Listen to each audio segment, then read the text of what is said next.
दिनै जोंनि बड'लेण्ड ओनसोलनि थाखाय मोनसे जारिमिनारि सान। दिनैयो 2024 मायथाइयाव आसामाव जि आसाम सिभिल सार्भिस पास खालामनाय सा 82 सा पास खालामग्रा सुबुंफोरखौ दिनै बड'लेण्ड एडमिनिस्ट्रेटिभ स्टाफ कलेजाव गिबि खेबनि थाखाय बेवहाय ट्रेनिंनि जि राहा बे ट्रेनिंनि राहाखौ खालामनाय जादों। आरो एडमिनिस्ट्रेटिभ स्टाफ कलेज बे एडमिनिस्ट्रेटिभ स्टाफ कलेजा 2020 मायथाइनि 27 जानुवारियाव सुक्ति जानाय जि बिटिआर बे बिटिआर सुक्तिनि गेजेरजों बेयो मोनसे दफा दंफायोमोन। आरो बै हिसाबैनो बेनि उनाव सरकार दाखांनायनि उनाव बिटिआरनि गाहाय बिथां प्रमद बर'नि नाजानायाव दिनै 2020 मायथाइनि उनाव दिनै 2024 मायथाइ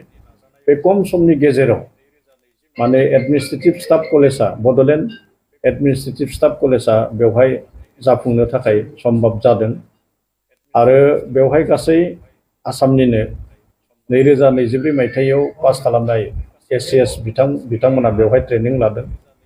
आरो बे ट्रेनिंआव गाहायै 6 शिड्युल ओनसोलाव बेनि जि खुंथाय बे खुंथाया माबायदिहै जायो बेनि सायाव फोरोंथाय होनाय। आरो मोननै राव, मोनसे जाहैबाय बर' राव आरो गुबुन मोनसेया जाहैबाय मिसिं राव। बे बर' आरो मिसिं रावनि सायाव बेवहाय फोरोंथाय होनाय जागोन। आरो बेखौ मोनथाम जि आयदा बे मोनथाम आयदाखौ लानानै दिनै क'क्राझार बिटिआरनि बड'लेण्डनि क'क्राझार ओनसोलाव थानाय बड'लेण्ड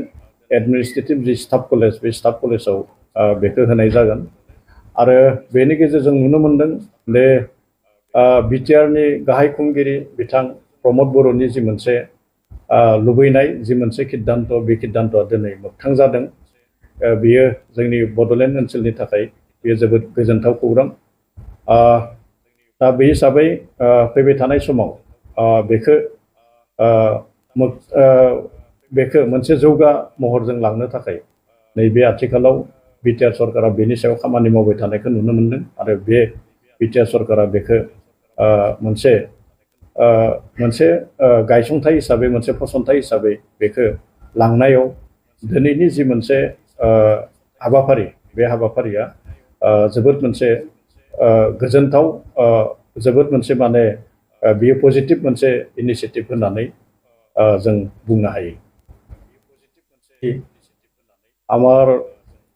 বড়োলেণ্ড অঞ্চল তথা বড়োলেণ্ডবাসীৰ কাৰণে এটা ঐতিহাসিক দিন।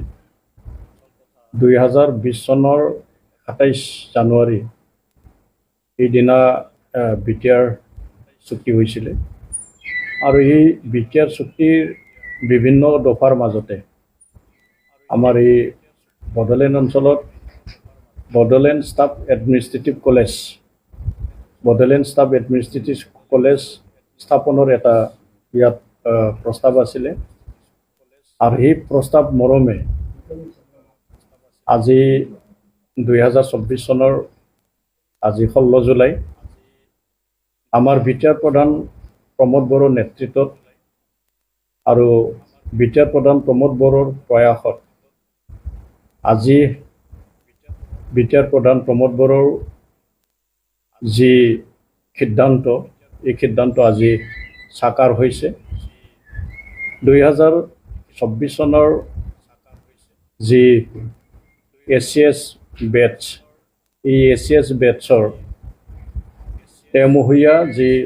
ট্ৰেইনিং কাৰ্যসূচী এই ট্ৰেইনিং কাৰ্যসূচী আজি আমাৰ বড়োলেণ্ড ষ্টাফ এডমিনিষ্ট্ৰেটিভ কলেজত শুভ আৰম্ভ হৈছে। আৰু ইয়াত সমগ্ৰ অসমৰ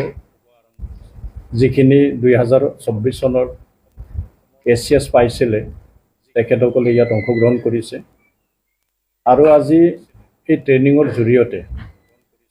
বিশেষকৈ ইয়াত যি আমাৰ অসমত 6 শিডিউল আছে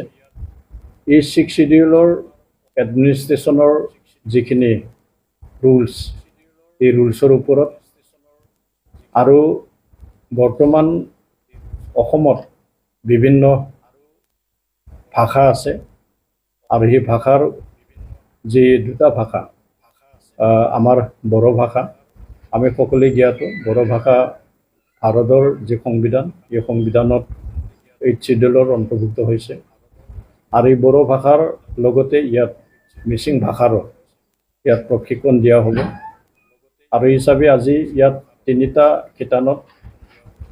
যেটো মানে 6 শিডিউল এডমিনিষ্ট্ৰেশ্যনৰ ওপৰত বড়ো ভাষা আৰু মিচিং ভাষা এই দুটা ভাষাৰ ওপৰত যিখিনি মানে এচিএস বিষয়া আছে এই এচিএস বিষয়াসকলক ইয়াত ট্ৰেইনিং দিয়া যি কাৰ্যসূচী আজি শুভাৰম্ভ হৈছে আৰু এই আজি সেই কাৰণে মই আজি এইটো ঐতিহাসিক দিন বুলি মই অভিহিত কৰিছোঁ আৰু সঁচাকৈ ইয়াত আজি ঐতিহাসিক দিনে হয় চবে সাক্ষী হৈ ৰৈছে ইয়াত এই যে दिनै जोंनि बड'लेण्ड ओनसोलनि थाखाय मोनसे जारिमिनारि सान दिनैयो 2024 मायथाइयाव आसामाव जि आसाम सिभिल सार्भिस पास खालामनाय सा 82 सा पास खालामग्रा सुबुंफोरखौ दिनै बड'लेण्ड एडमिनिस्ट्रेटिभ स्टाफ कलेजाव गिबि खेबनि थाखाय बेवहाय ट्रेनिंनि जि राहा बे ट्रेनिंनि राहाखौ खालामनाय जादों आरो एडमिनिस्ट्रेटिभ स्टाफ कलेज बे एडमिनिस्ट्रेटिभ स्टाफ कलेजा 2020 मायथाइनि 27 जानुवारियाव सुक्ति जानाय जि बिटिआर बे बिटिआर सुक्तिनि गेजेरजों बेयो मोनसे दफा दंफायोमोन आरो बै हिसाबैनो बेनि उनाव सरकार दाखांनायनि उनाव बिटिआरनि गाहाय बिथां प्रमद बर'नि नाजानायाव दिनै 2020 मायथाइनि उनाव दिनै 2024 मायथाइ बे खम समनि गेजेराव माने एडमिनिस्ट्रेटिभ स्टाफ कलेजा बड'लेण्ड एडमिनिस्ट्रेटिभ स्टाफ कलेजा बेवहाय जाफुंनो थाखाय सम्भब जादों आरो बेवहाय गासै आसामनिनो 2024 मायथाइयाव पास खालामनाय एसिएस बिथांमोना बेवहाय ट्रेनिं लादों आरो बे ट्रेनिंआव गाहायै 6 शिडिउल ओनसोलाव बेनि जि खुंथाय बे खुंथाया माबायदिहै जायो बेनि सायाव फोरोंथाय होनाय आरो मोननै राव मोनसे जाहैबाय बर' राव आरो गुबुन मोनसेया जाहैबाय मिसिं राव बे बर' आरो मिसिं रावनि सायाव बेवहाय फोरोंथाय होनाय जागोन आरो बेखौ मोनथाम जि आयदा बे मोनथाम आयदाखौ लानानै दिनै क'क्राझार बिटिआरनि बड'लेण्डनि क'क्राझार ओनसोलाव थानाय बड'लेण्ड एडमिनिस्ट्रेटिभ जि स्टाफ कलेज बे स्टाफ कलेजाव बेखौ होनाय जागोन आरो बेनि गेजेरजों नुनो मोनदों बे बिटिआरनि गाहाय खुंगिरि बिथां प्रमद बर'नि जि मोनसे लुबैनाय जि मोनसे सिद्धान्त बे सिद्धान्तआ दिनै मोगथां जादों बेयो जोंनि बड'लेण्ड ओनसोलनि थाखाय बेयो जोबोद गोजोनथाव खौरां दा बे हिसाबै फैबाय थानाय समाव बेखौ मोनसे जौगा महरजों लांनो थाखाय नैबे आथिखालाव बिटिआर सरकारा बेनि सायाव खामानि मावबाय थानायखौ नुनो मोनदों आरो बे बिटिआर सरकारा बेखौ मोनसे गायसंथाय हिसाबै मोनसे फसंथाय हिसाबै बेखौ लांनायाव दिनैनि जि मोनसे हाबाफारि बे हाबाफारिया जोबोद मोनसे गोजोनथाव जोबोद मोनसे माने बेयो पजिटिभ मोनसे इनिशिएटिभ होननानै जों बुंनो हायो।